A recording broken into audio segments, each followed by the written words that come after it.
నమస్తే, welcome to Sri paper news. ముందుగా headlines. Kakinada జిల్లా బాణాసంచ తయారీ కేంద్రంలో భారీ పేలుడు, 18 మంది మృతి. గృహ నిర్మాణంపై శాసనసభలో మాట్లాడిన సీఎం చంద్రబాబు నాయుడు 2029లోగా అందరికీ ఇంటి స్థలాలు ఇల్లు ఇస్తామని హామీ. జనసేన పార్టీ కార్యాలయంలో వ్యక్తి హల్చల్, పవన్ వాహన శ్రేణిలోని కార్ల అద్దాలు ధ్వంసం.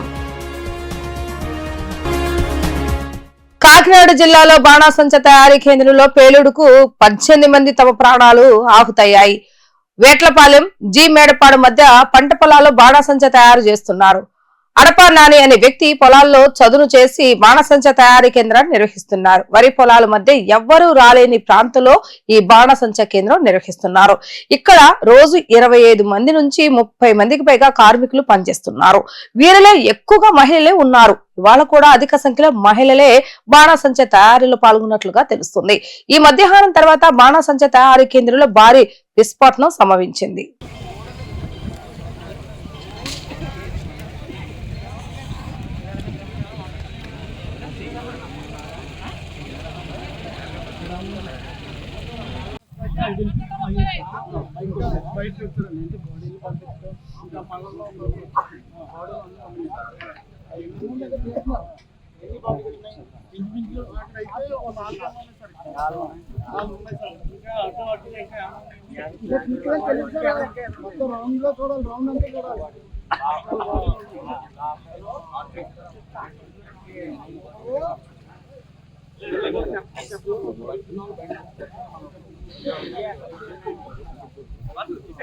రాష్ట్రంలోని ఇల్లు లేని వారందరికీ ఇల్లు నిర్మించి ఇస్తామని సీఎం చంద్రబాబు నాయుడు స్పష్టం చేశారు. ఏడాది ఉగాదికి ముందే 3 లక్షల మంది ఇళ్లలో గృహ ప్రవేశాలు చేయబోతున్నామని చెప్పారు. ఇళ్ల నిర్మాణాలకు కేంద్రం కూడా నిధులు ఇస్తుందంటూ ఆయన తెలిపారు. గృహ నిర్మాణంపై శాసనసభలో సీఎం చంద్రబాబు నాయుడు మాట్లాడుతూ 2026 చివరికల్లా 10,60,000 ఇళ్లలో గృహ ప్రవేశాలు జరగాలన్నదే ప్రభుత్వ లక్ష్యమని అన్నారు. గృహ నిర్మాణంలో వైఎస్ఆర్సీపీ హయాంలో జరిగిన అవినీతిపై విచారణ జరుగుతుందని, బాధ్యులపై కఠిన చర్యలు తప్పవని హెచ్చరించారు. ఇళ్ల లబ్ధిదారుల ఎంపికకు వివరాలు సేకరించాలని అన్నారు. ఎస్సీ, ఎస్టీ, బీసీ, మైనార్టీల ఇళ్ల నిర్మాణానికి అదనపు ఆర్థిక సహాయం చేస్తామని అన్నారు. ఇళ్ల నిర్మాణం ద్వారా పేదలకు భద్రత, భరోసా కల్పిస్తామని హామీ ఇచ్చారు.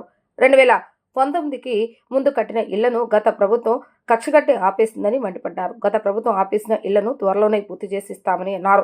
2029లోగా అందరికీ ఇంటి స్థలాలు ఇల్లు ఇస్తామని హామీ ఇచ్చారు. ఇంటి జాగా ఇవ్వాలని ఈ రోజు మనం చూస్తే 2,20,000 మందికి ఇంటి జాగాలు లేవు. అవన్నీ ఎన్యూమరేట్ చేస్తున్నాం. వాళ్ళకందరికి ఇంటి జాగాలు ఇచ్చే కార్యక్రమానికి శ్రీకారం చుట్టాం. పట్టణ ప్రాంతాల్లో 2 సెంట్లు, గ్రామీణ ప్రాంతాల్లో 3 సెంట్లు. ఎక్కడన్నా కానీ ఇంటి జాగా దొరకకపోతే అపార్ట్మెంట్స్ కట్టించి 1+2 గానే మరి కట్టించి అందరికీ ఇల్లు ఇవ్వాలనేది ఈ ప్రభుత్వం యొక్క డెసిషన్ అని చెప్పి కూడా నేను మీకు తెలియజేస్తున్నా. ఈ సంవత్సరం డిసెంబర్ వరకు లాస్ట్ ఇయర్ అయితే మీరు చూశారు. ఇప్పుడే రాయచోట్ల నేనే వెళ్ళి 3 లక్షల ఇండ్లకు ఆ రోజు ప్రారంభం చేశాం. ఈ సంవత్సరం ఉగాది మార్చి కంటే ముందు, ఉగాది కంటే 2 రోజుల ముందు 3 లక్షల ఇండ్లు గృహ ప్రవేశాలు చేస్తామని చెప్పి మీకు అందిస్తున్నా. అదే సమయంలో జూన్ 2026 2,50,000 చేస్తాం. అదే మరి సెప్టెంబర్లో ఇంకొక 2,10,000 చేస్తాం. ఈ ఒక్క సంవత్సరంలోనే 26 లోపల 10,60,000 ఇంట్లు పూర్తి చేసి గృహప్రవేశాలు చేస్తాం. ఇది కాకుండా అధ్యక్ష, ఇప్పుడే మంత్రి గారు చెప్పారు, అడిషనల్ గా దగ్గర 6 నుంచి 7 లక్షల ఇళ్లు కట్టాల్సిన అవసరం ఉంది. గవర్నమెంట్ ఆఫ్ ఇండియా కూడా మొన్నే ఆ పోర్టల్ కూడా ఓపెన్ చేశారు. ఎలిజిబుల్ పర్సన్స్ అందరినీ కోరుతున్నా, ఇప్పటి వరకు ఇళ్లు రాని వాళ్ళందరూ అప్లై చేసుకోండి. వాళ్ళు కూడా ఎగ్జామిన్ చేసి మేము కూడా పర్సూ చేసి అందరికి ఇల్లు లేని వారందరికీ ఇళ్లు కట్టించే బాధ్యత అటు కేంద్రం ఇటు రాష్ట్రం 2 ప్రభుత్వాలు తీసుకుంటామని హామీ ఇస్తున్నా. ఇప్పుడే వారు చెప్పినట్టు ఎస్సీలకు కానీ, ఎస్టీలకు కానీ, బీసీలకు కానీ, మైనారిటీకి కానీ అదనంగా కూడా ఆర్థిక సహాయం చేస్తున్నాం. ఈ ప్రభుత్వ విధానం ఒకటే, పేదవాళ్ళందరికీ ఇల్లు కట్టించాలని, ఒక భద్రత, ఒక భరోసా ఇవ్వాలని ఆలోచనతో ముందుకు పోతున్నాం. మంగళగిరి జనసేన కేంద్ర కార్యాలయంలోకి చొరబడిన ఓ వ్యక్తి హల్చల్ చేశాడు. నేరుగా ఉప ముఖ్యమంత్రి పవన్ కళ్యాణ్ కార్యాలయంలోకి వెళ్లాడు. గమనించిన సెక్యూరిటీ సిబ్బంది ప్రశ్నించడంతో వాళ్లను పక్కకు నెట్టి అక్కడే ఉన్న కర్రతో పవన్ కళ్యాణ్ వాహన శ్రేణిలోని కార్ల అద్దాలను ధ్వంసం చేశాడు. రోప్ పార్టీ సిబ్బంది అతన్ని అదుపులోకి తీసుకుని మంగళగిరి పోలీసులకు అప్పగించారు. జనసేన కేంద్ర కార్యాలయంలోకి చొరబడిన వ్యక్తిని శ్రీకాకుళం జిల్లా ఇచ్చాపురానికి చెందిన నీలాద్రిగా పోలీసులు గుర్తించారు. ఉదయం 9:30 సమయంలో కార్యాలయంలోకి చొరబడటమే కాకుండా అక్కడ ప్రాంగణంలో ఉన్న కార్ల అద్దాలను ధ్వంసం చేశాడు. విజయవాడ నుంచి ఆటోలో వచ్చి నీలాద్రి నేరుగా పవన్ కళ్యాణ్ సిఎస్ఓ గదిలోకి వెళ్లారు. అక్కడ సుమారు పావుగంట సేపు అటు ఇటు తిరిగారు. కాసేపటికి ఇద్దరు సెక్యూరిటీ సిబ్బంది ప్రవేశించడంతో వాళ్లను పక్కకు తోసి అక్కడే ఉన్న కర్రతో ఉప ముఖ్యమంత్రి వాహన శ్రేణిలోని కార్ల అద్దాలను ధ్వంసం చేశాడు. రోప్ పార్టీ సిబ్బంది అతన్ని అదుపులోకి తీసుకుని మంగళగిరి పోలీసులకు అప్పగించారు. సమాచారం అందుకున్న ఐజీ సర్వశ్రేష్ఠ త్రిపాఠి గుంటూరు జిల్లా ఎస్పీ వకల్ జిందల్ మంగళగిరి స్టేషన్ కు వచ్చారు. నీలాద్రిని పోలీసులు ప్రశ్నించగా నిందితునికి పొందలేనటువంటి సమాధానాలు చెప్తున్నాడని, తనకు ఇది 3వ జన్మని పవన్ కళ్యాణ్ ఆఫీసుకు అమ్మవారి పంపించారని నిందితుడు తెలిపారు. దీంతో అతను మతిస్థిమితం లేని వ్యక్తిగా పోలీసులు అనుమానిస్తున్నారు. తెలంగాణ రాష్ట్ర రోడ్లు, భవనాలు, సినిమాటోగ్రఫీ శాఖ మంత్రి కోమటిరెడ్డి వెంకటరెడ్డి విజయవాడలోని ఇంద్రకీలాద్రిపై వేంచేసి ఉన్న శ్రీ కనకదుర్గమ్మ వారిని దర్శించుకున్నారు. ఆలయానికి చేరుకున్న మంత్రి కోమటిరెడ్డి వెంకటరెడ్డి ఆలయ assistant executive officer Veereddy, superintendent Jagadish మంత్రికి ఆలయ మర్యాదలతో స్వాగతం పలికి అమ్మవారి దర్శన ఏర్పాట్లను చేశారు. అమ్మవారిని దర్శించుకున్న అనంతరం వేద పండితులు మంత్రి వెంకటరెడ్డికి వేద ఆశీర్వచనాలు పలికారు. ఆలయ అధికారులు ప్రసాదం, శేషవస్త్రాన్ని అందజేశారు.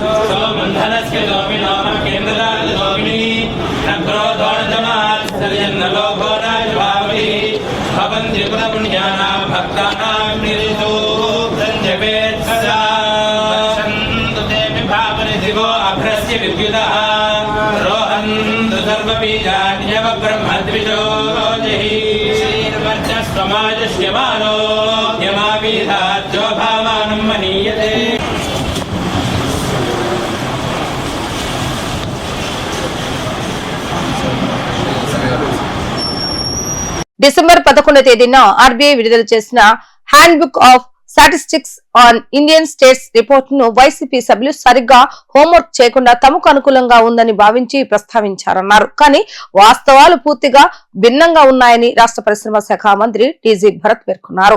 450 పేజీల రిపోర్ట్ ను వివరంగా అధ్యయనం చేసిన తర్వాత కీలక వాస్తవాలు బయటపడ్డాయని వెల్లడించారు. 2019-20లో ఆంధ్రప్రదేశ్ లో 16,924 పరిశ్రమలు ఉండగా 2023-24 నాటికి కేవలం 16,011కు తగ్గిపోయాయని అన్నారు. అదే కాలంలో ఇతర రాష్ట్రాల పారిశ్రామిక వృద్ధి గణనీయంగా ఉందని మంత్రి వెల్లడించారు. ఇతర రాష్ట్రాలని పారిశ్రామిక వృద్ధిని సాధించగా ఆంధ్రప్రదేశ్ మాత్రం క్షీణత చూడటం బాధాకరమని భరత్ అన్నారు. వైసీపీ సభ్యులు 2019-24 కాలం ఫెంటాస్టిక్ అని చెప్పడం సెల్ఫ్ గోల్ వేసుకోవటమేనని ఆయన వ్యంగ్యంగా అన్నారు.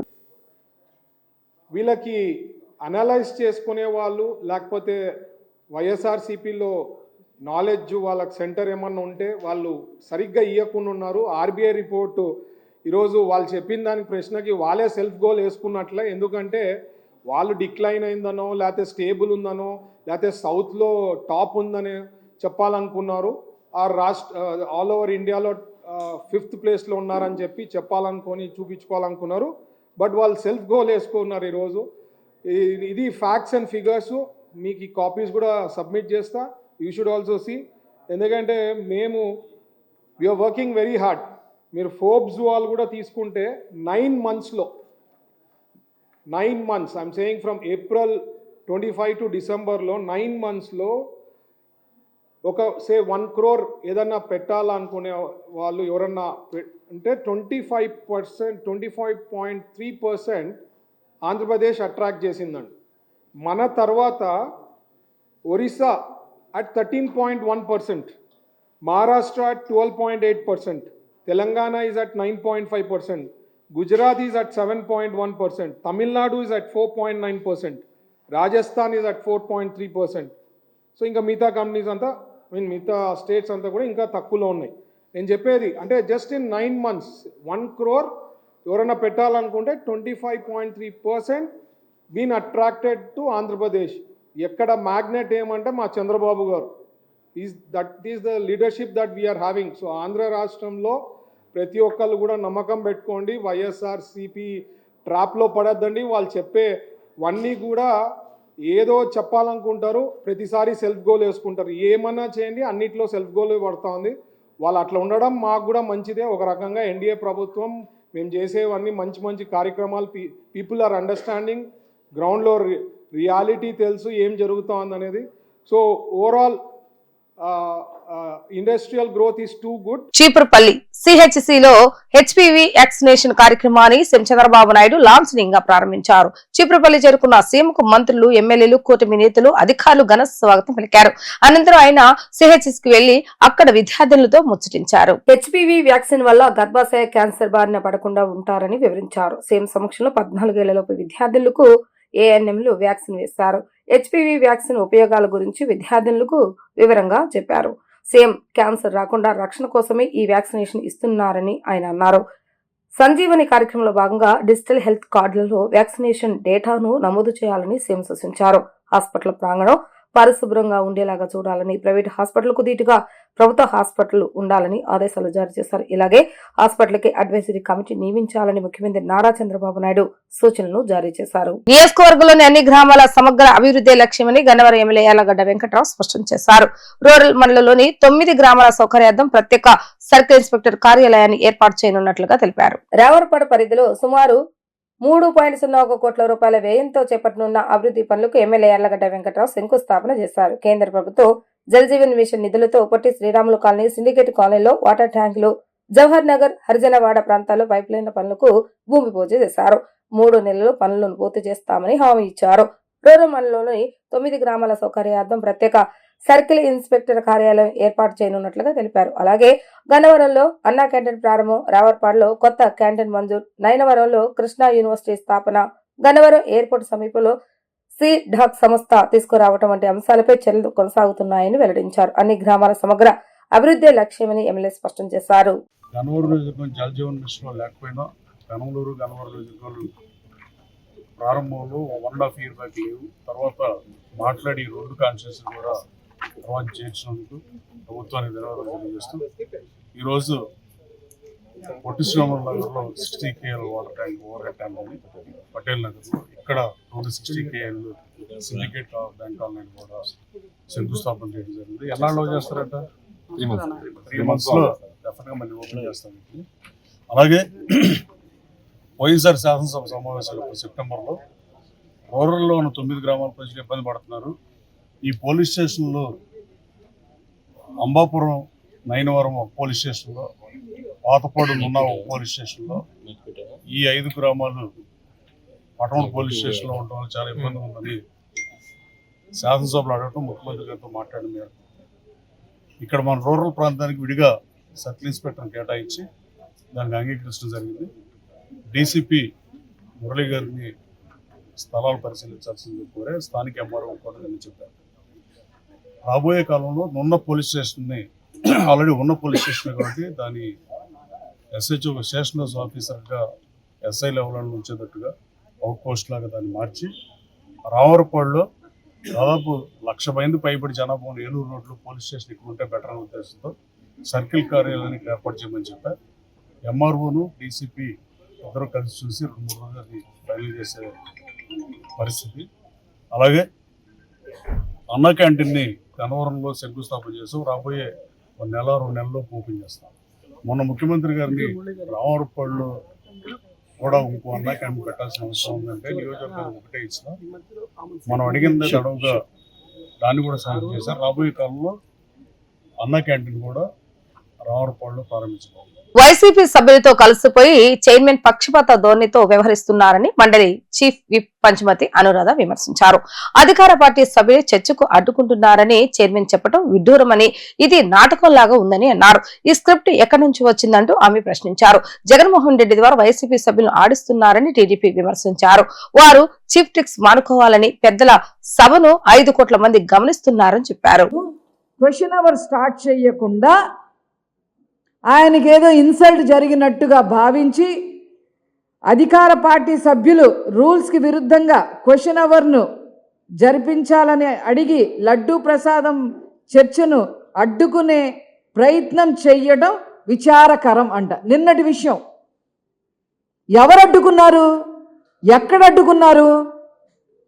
వారు ఈరోజు లోపలికి వచ్చి, కౌన్సిల్ లోపలికి వచ్చి క్వశ్చన్ అవర్ స్టార్ట్ చేయాల్సింది పోయి స్టార్ట్ చేయకుండా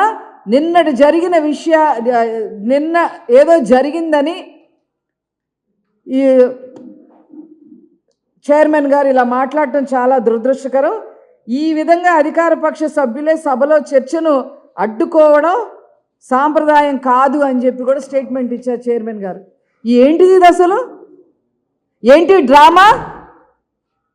ఈ స్క్రిప్ట్ ఎక్కడి నుంచి వచ్చింది? తాడేపల్లి ప్యాలెస్ నుంచి వచ్చిందా ఈ స్క్రిప్ట్?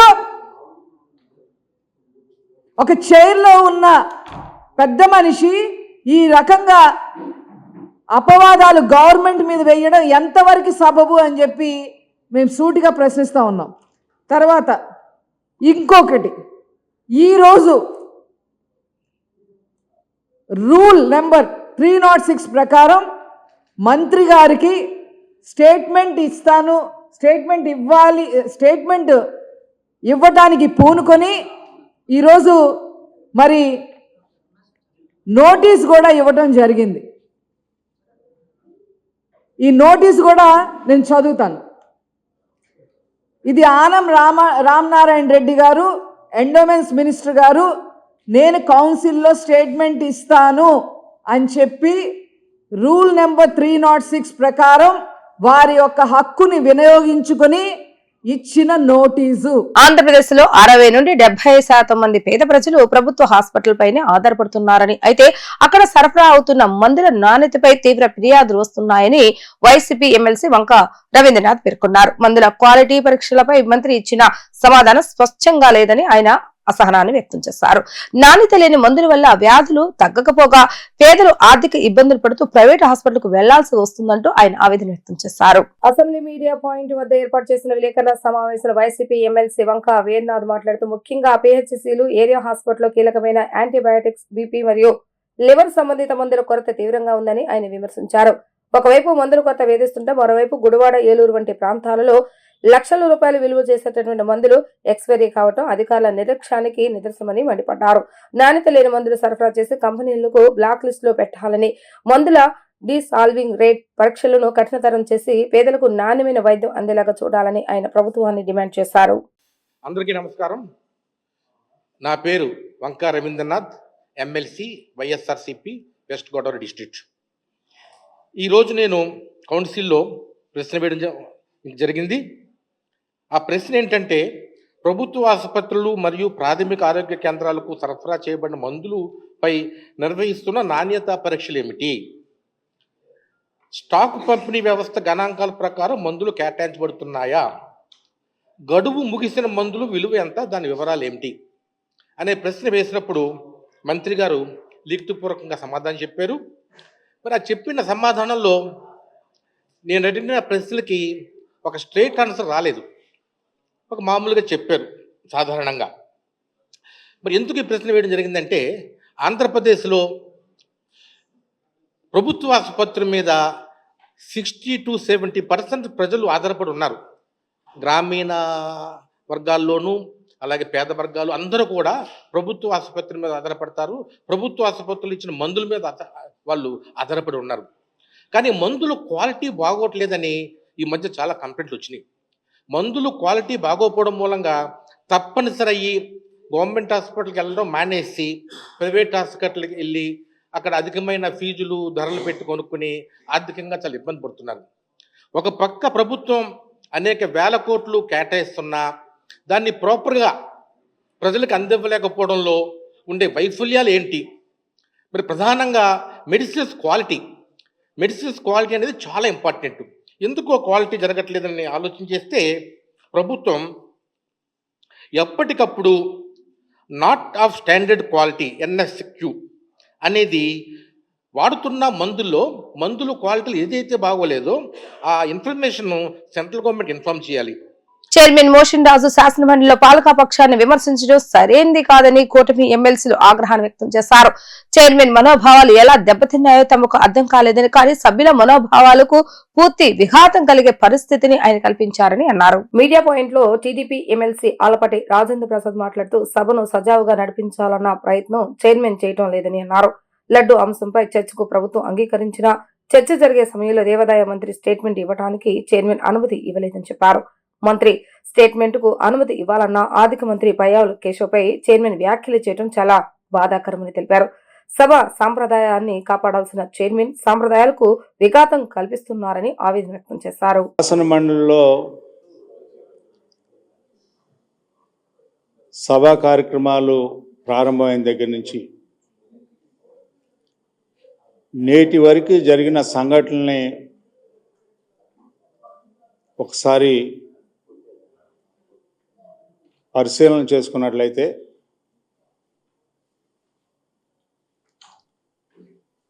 శాసన మండలి చైర్మన్ గారి యొక్క ఆలోచన విభిన్నంగా ఉందేమోననే అనుమానం అనేక సందర్భాల్లో రావటం అనేది జరుగుతూ ఉంది. సభ సక్రమంగా నడవకపోవటం, నడిపించాలనే తాపత్రయం కూడా ఎక్కడ కనిపించట్లేదు అనేది నా భావన. గత 4 రోజుల నుంచి కూడా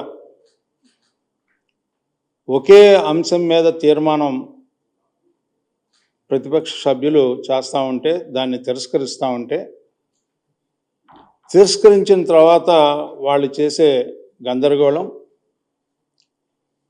కనీసం ప్రశ్నోత్తర సమయాన్ని కూడా సభ్యులు ప్రభుత్వం నుంచి రాబట్టుకోవాలనే ప్రయత్నాన్ని కూడా గండిగొట్టుకుంటూ సభని స్తంభింపజేయాలి, ఏ అంశం మీద అయితే వాళ్ళు మాట్లాడుతున్నారో ఆ అంశం మీద మొన్న 23వ తారీఖు జరిగినటువంటి బిఎస్ఏ మీటింగ్లో చర్చకి అనుమతించామని చెప్పి చెప్పడం కూడా జరిగింది. వార్తలు ముగించే ముందు హెడ్లైన్స్ మరొకసారి. కాకినాడ జిల్లా బాణాసంచ తయారీ కేంద్రంలో భారీ పేలుడు, 18 మంది మృతి. గృహ నిర్మాణంపై శాసనసభలో మాట్లాడిన సీఎం చంద్రబాబు నాయుడు 2029లోగా అందరికీ ఇంటి స్థలాలు ఇల్లు ఇస్తామని హామీ. జనసేన పార్టీ కార్యాలయంలో వ్యక్తి హల్చల్, పవన్ వాహన శ్రేణిలోని కార్ల అద్దాలు ధ్వంసం. ఇవి రోజు వార్తా విశేషాలు. మరలా తిరిగి ప్రసారమే వార్తలు మళ్ళీ కలుద్దాం. అంతవరకు సెలవు, నమస్కారం.